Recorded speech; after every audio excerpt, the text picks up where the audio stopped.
दोस्तों नमस्कार। जैसा आपको पता है कि भारत और अमेरिका के बीच में व्यापार समझौते को लेकर बातचीत जारी है, लेकिन आज एक बहुत ही महत्वपूर्ण स्टेटमेंट आया है भारत के वाणिज्य मंत्री की तरफ से, जो इस ट्रेड डील को लीड कर रहे हैं। उनका ये कहना है कि जो भी ये समझौता होगा अमेरिका और भारत के बीच में, वो भारत की शर्तों पर ही होगा। अब ये इतना बड़ा स्टेटमेंट है कि इसका एनालिसिस बहुत जरूरी है, क्योंकि एक समझौता जो अभी चर्चा में है उसमें इतनी बड़ी कंडीशन लगने का मतलब ये है कि कहीं ना कहीं भारत ने बहुत क्लियरली अपना मन बना लिया है कि अगर समझौता हो या ना हो, हमें कोई फर्क नहीं पड़ता। अगर ऐसी स्थिति है तो आने वाले दिनों में आपको बहुत सारे डेवलपमेंट ऐसे देखने को मिलेंगे जिनको शायद आप ये कह सकें कि कूटनीति की दृष्टि से बहुत चुनौतियां हो सकती हैं।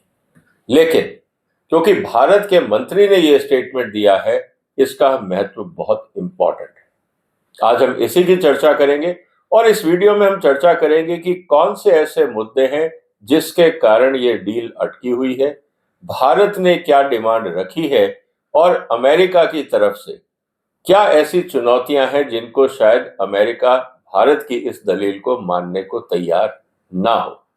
इन सब के बीच में भी भारत और अमेरिका के हित में होगा कि ये डील आगे बढ़े। इन सभी मुद्दों पे आज हम चर्चा करेंगे, इसीलिए इस वीडियो को अंत तक देखिएगा, क्योंकि आपके व्यापार से भी संबंधित बहुत सारी बातें इसमें होंगी। तो दोस्तों, इस चैनल को सपोर्ट करिए, सब्सक्राइब कर लीजिए और इस वीडियो को शेयर कर लीजिए। जो आज हम चर्चा कर रहे हैं दोस्तों, वो सबसे इंपॉर्टेंट मुद्दा यही है कि भारत की शर्त पर होगा यूएस डील। अब शर्तें क्या होंगी? किसी भी डील में कई डायमेंशंस होते हैं, हम ब्रीफली उनको टच करेंगे। मैंने पिछले अपने वीडियोस जो इस डील से संबंधित है उसमें मैंने बहुत सारी बातें रखी हैं।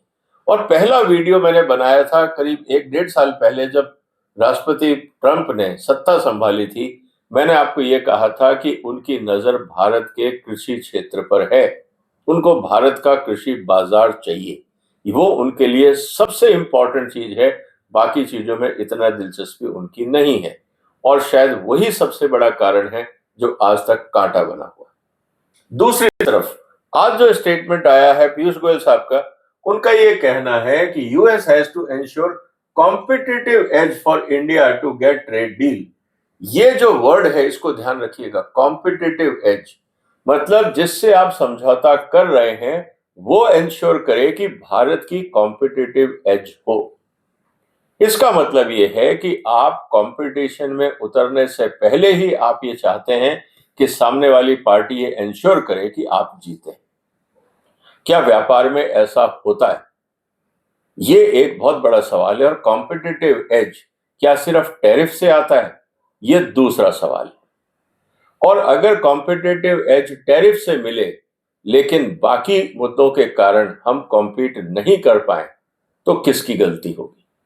ये महत्वपूर्ण मुद्दे हैं जिस पे चर्चा जरूरी है। इसीलिए आज की चर्चा क्यों इंपॉर्टेंट है? क्योंकि ये ट्रेड पॉइंट ऑफ व्यू से पॉलिटिकली भी सेंसिटिव है और दोनों गवर्नमेंट्स के लिए सेंसिटिव है। इसके अलावा जो बहुत ही इंपॉर्टेंट बात ये है वो ये कि चाहे वो डोमेस्टिक पॉलिटिक्स हो, किसान हो, रोजगार हो, साथ ही आज ये मुद्दा जो बन के आ रहा है वो है स्ट्रेटेजिक लिवरेज। किसको किसकी ज्यादा जरूरत है? शायद भारत सरकार का आकलन ये है कि अमेरिका को इस समय भारत की ज्यादा जरूरत है, क्योंकि भारत की तरफ से जिस तरह से स्टेटमेंट आया है, इससे ये बात बहुत क्लियर होती है कि इस पूरी ट्रेड डील में भारत को कहीं ना कहीं एज है और बार्गेनिंग पावर में भारत अपनी बात रख रहा है। लेकिन इंपॉर्टेंट बात क्या है? Trade deal is feasible but in the form India ideally is looking for, ऐसा शायद ना हो, हम जैसा चाहते हैं वैसा ना हो। तो हो सकता है कि ये जो बड़ा स्टेटमेंट आया है ये एक बार्गेनिंग स्टेप है, ये नेगोशिएशन में एक बार्गेनिंग सर रख सकता है। लेकिन the real question is whether US can provide meaningful tariff advantage without creating political and diplomatic problem elsewhere। अब यूएस का इंटरेक्शन सिर्फ भारत से तो नहीं, आसियान देश हैं, चाइना है, यूरोप है, मिडल ईस्ट है, अफ्रीका है, लैटिन अमेरिका है, ओशियानिक कंट्रीज हैं। हर जगह अमेरिका के व्यापारिक रिश्ते हैं। क्या भारत के लिए अमेरिका उन सब को दरकिनार कर सकता है? ये आज एक बड़ा सवाल है।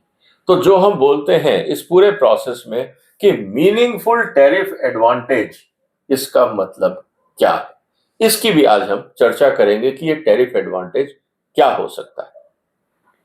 तो दोस्तों, सबसे पहले अभी तक जो मुद्दा चल रहा था वो ये कि भारत ने डेयरी और एग्रीकल्चर क्षेत्र में कॉम्प्रोमाइज करने से मना कर दिया, क्योंकि एग्रीकल्चर पॉलिटिकली बहुत सेंसिटिव है और भारत में जिस तरह से हमारा लाइव स्टॉक और एग्रीकल्चर सेक्टर है, ये लाइवलीहुड का बहुत बड़ा सवाल खड़ा करता है।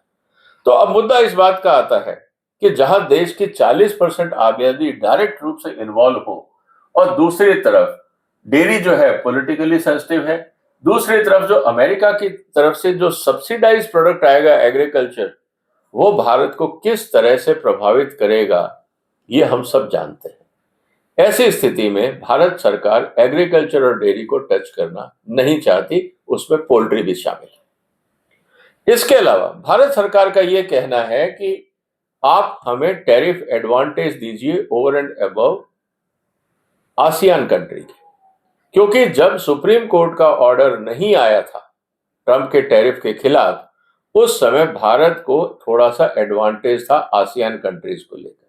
वहां पे ड्यूटी लगाई गई थी 40-45% के आसपास, और भारत पे जो ड्यूटी थी वो 25-30% के आसपास थी। सो 10 से 15% का हमें एक एडवांटेज मिल रहा था। लेकिन अगर आप प्री ट्रंप एरा देखें तो जो ड्यूटी थी आसियान कंट्री और अमेरिका के बीच में, वो थी 0 से 5% के आसपास। तो अगर ट्रंप साहब के टैरिफ का खेल खत्म हो जाता है तो जो आसियान कंट्रीज हैं उन पे पुराने जैसी ड्यूटी लगेगी, करीब 5 से 10% के आसपास। तो अगर भारत ये कहता है टैरिफ एडवांटेज, तो इसका मतलब ये है कि एडवांटेज तभी मिलेगा जब अमेरिका भारत के इंपोर्ट को 0% पे अलाउ करे। तो भारत के ऊपर 0% लगे और आसियान पे 10% लगे तो 10% का बेनिफिट आपको मिल सकता है। लेकिन क्या यह संभव है? क्योंकि उनका यह कहना है कि India will not sign a deal unless Indian exports receive a comparative advantage on tariff. ये गोयल साहब का स्टेटमेंट है, हमारे मंत्री जी का। इसके अलावा एक और मुद्दा जो इंपॉर्टेंट है वो है डिजिटल डेटा का, मतलब digital trade and data rules. जैसा भारत ने अब कानून पास किया है कि जो भी भारतीयों का डेटा होगा वो भारत में रहेगा, बाहर नहीं जाएगा। लेकिन जितनी अमेरिकन कंपनीज हैं, सोशल मीडिया कंपनीज हैं या जो फिनटेक एप्स हैं, वो सब चाहते हैं कि डेटा जहां वो चाहे वहां ले जाए। मतलब भारत की जानकारी भारत के बाहर जाए और उनको कोई रोके नहीं। भारत ने कहा अब ये नहीं चलेगा, ये हमारी प्रभु संपदा का असर है, हमारी सॉवरेनिटी का सवाल है। और यही कारण है कि फ्री फ्लो ऑफ डेटा जो अमेरिका चाहता है, फ्यूअर लोकलाइजेशन रिक्वायरमेंट और अमेरिकन टेक्नोलॉजी फर्म्स को मनमर्जी करने दी जाए, भारत कहता है अब ये नहीं चलेगा, क्योंकि अब ये डेटा सॉवरेनिटी का सवाल है, सिक्योरिटी का मुद्दा है and protection under its digital regulation. हमारे भी कुछ कायदे कानून हैं, हम क्या उन कानूनों के हिसाब से देश में काम नहीं करें? अमेरिका के लिए सारे कानून बरकरार कर दें। ये भारत सरकार का सबसे बड़ा मुद्दा है।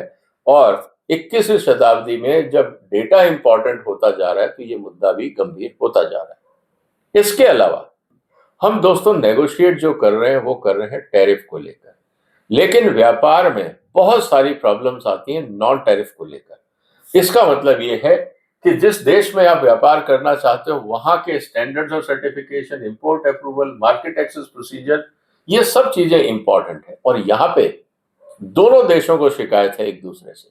भारत कहता है आपके कानून ज्यादा स्ट्रिक्ट है, अंतर्राष्ट्रीय मानदंडों से आप जरूरत से ज्यादा करते हो, कॉम्प्लिकेटेड है।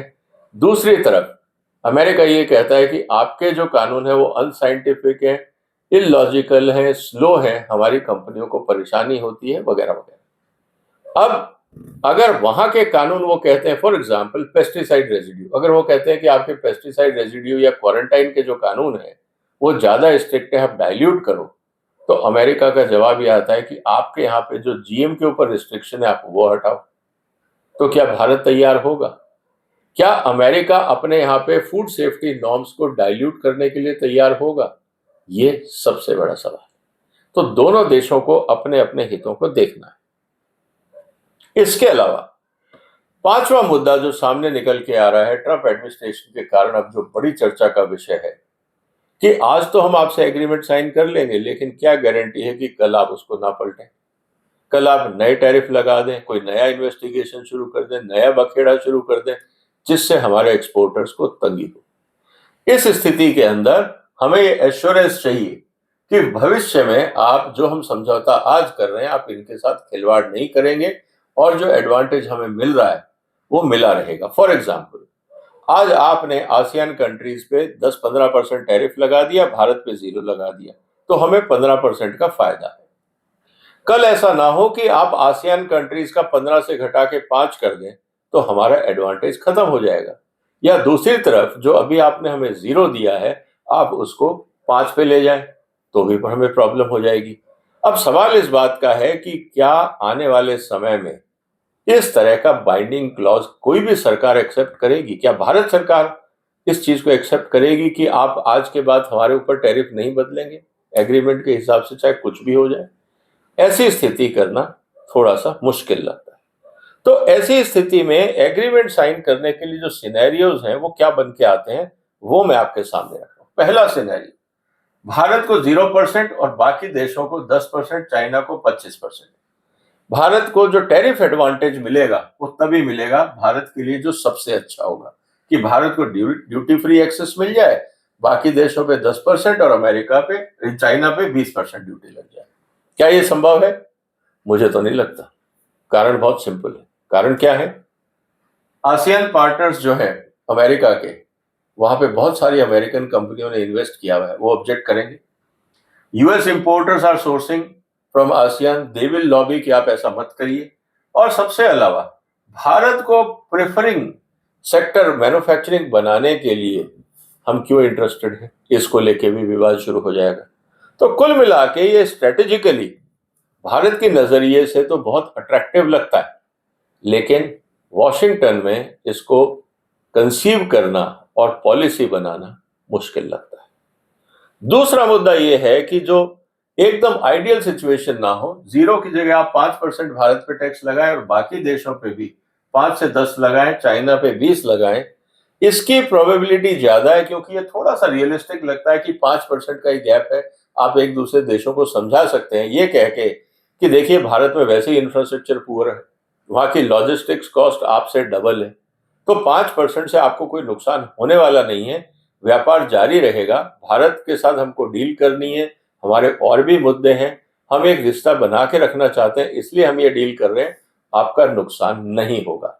ये अगर अमेरिका आसियान कंट्रीज को समझाने में कामयाब होता है तब मुझे लगता है ये डील इस लेवल पे हो सकती है, और इसीलिए मैं कह रहा हूं ये बहुत ही रियलिस्टिक आउटकम है, क्योंकि यहाँ पे India will receive preferential treatment, ASEAN को बहुत ज्यादा मतलब डिसएडवांटेज नहीं होगा, और यूएस कंपनीज के पास ऑप्शन होगा कि आसियान से लें या इंडिया से लें। इसीलिए मुझे लगता है ये एक बहुत ही क्लोजर ऑप्शन है।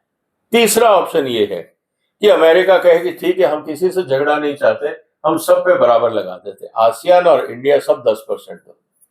तो जो कहा जा रहा है कि स्ट्रेटेजिक एडवांटेज मिलना चाहिए, टैरिफ एडवांटेज मिलना चाहिए, अब वो तो मिलेगा नहीं। तो इस स्थिति में भारत को क्या फायदा होगा? क्योंकि मंत्री जी क्या बोल चुके हैं, इंडिया में delay implementation rather than accept a deal that does not improve its relative competitiveness. तो अगर सब 10% पे हैं तो रिलेटिव कॉम्पिटिटिवनेस हो ही नहीं सकता। ऐसी स्थिति में अमेरिका क्या सोचेगा?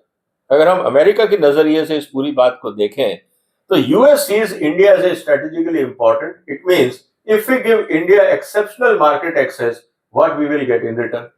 वहां के व्यापारी और कांग्रेस में ये कहेंगे ठीक है आप इंडिया के साथ समझौता करना चाहते हैं, आप उनको सबको बेनिफिट देना चाहते हैं, दीजिए, अमेरिका को बदले में क्या मिल रहा है? इसको लेके सवाल होगा।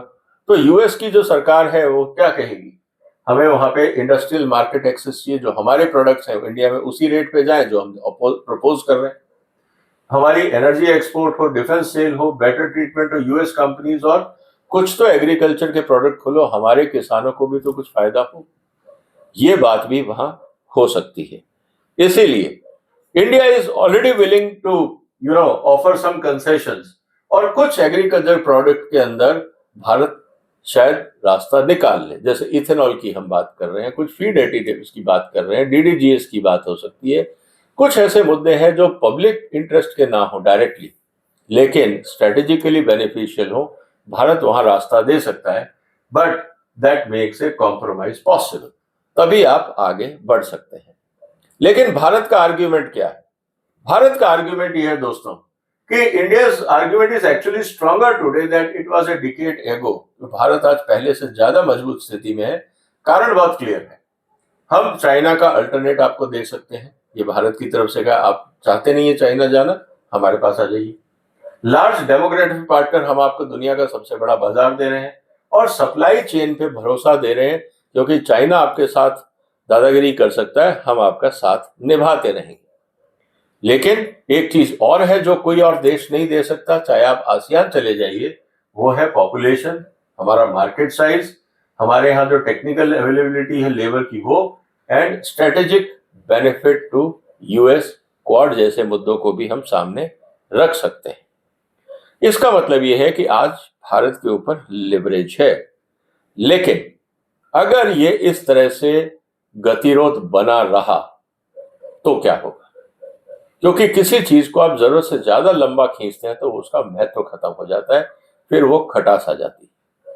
और यही चिंता भारत को भी करनी चाहिए कि अगर हम जरूरत से ज्यादा टाइम लगाते हैं, अगर हमें कुछ भी नेगोशिएट करना है तो हम कर लें फटाफट, लेकिन अगर हम लंबा टाइम देते हैं तो फिर समस्याएं आएंगी। कारण investors may continue to expand in ASEAN, जो अमेरिकन इन्वेस्टर्स हैं वो वहां पे अपना जो स्तर है वो बढ़ाते रहेंगे, तो वहां से हटना फिर मुश्किल हो जाएगा।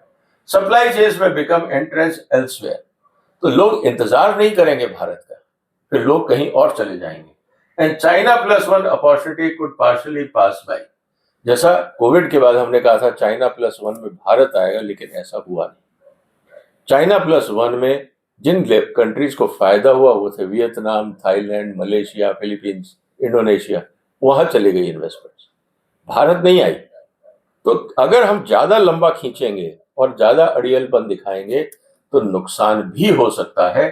A good enough deal today may be worth more than a perfect deal 3 years later. Compromise थोड़ा बहुत कर लीजिए, डील कर लीजिए अगर आपको लगता है, नहीं करनी मन बना लिया तो बात अलग है। लेकिन अगर आप सोचें कि हमारी हर शर्त मानी जाए, वो आज की दुनिया में मुझे नहीं लगता वो हो पाएगा। ऐसी स्थिति में मेरा असेसमेंट यही है दोस्तों कि 70-80% चांसेस ये हैं कि अगर हम थोड़ा आगे पीछे हो तो डील साइन हो सकती है। अब भारत क्या ऑप्शन दे सकता है? लोअर इंडस्ट्रियल टैरिफ, हम कुछ अपने टैरिफ कम करें। हमें एनर्जी चाहिए, हम लॉन्ग टर्म प्राइस फिक्स करके कुछ बात लंबी बना सकते हैं। डिफेंस प्रोक्योरमेंट, इसमें हम कंडीशन डाल सकते हैं कि ये टेक्नोलॉजी ट्रांसफर की भी जो है हम तैयार हैं। छोटे मोटे जो एग्रीकल्चर प्रोडक्ट्स हैं जिसपे डायरेक्ट फार्मर्स का इम्पैक्ट नहीं है, ऐसे बहुत सारी चीजें जो हम विदेशों से इंपोर्ट करते हैं, इंक्लूडिंग टिम्बर, वो भी हम अमेरिका से ले सकते हैं। And easier market access in selected sectors जहां पे म्यूचुअल बेनिफिट हो।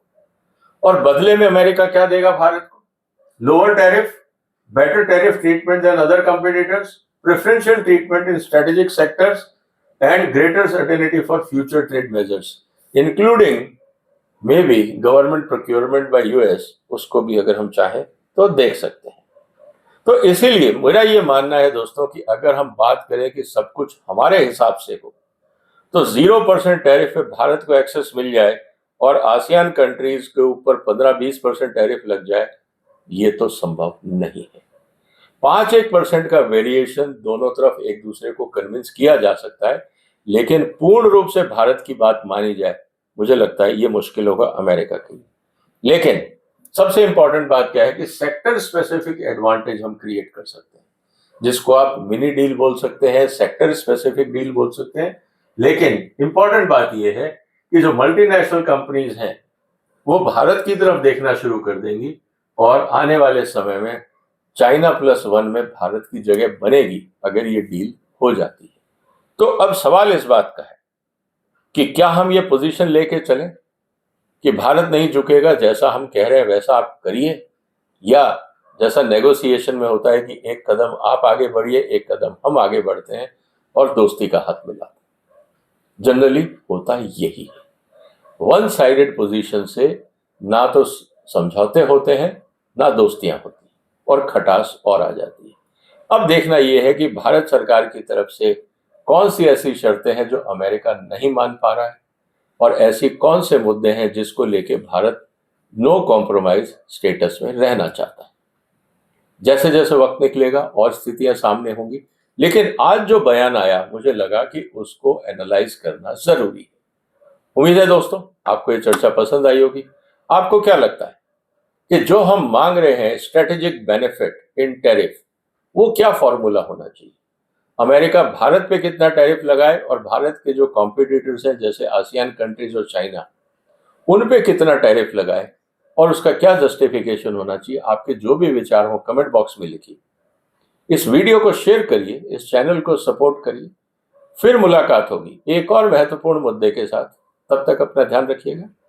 फिलहाल वंदे मातरम।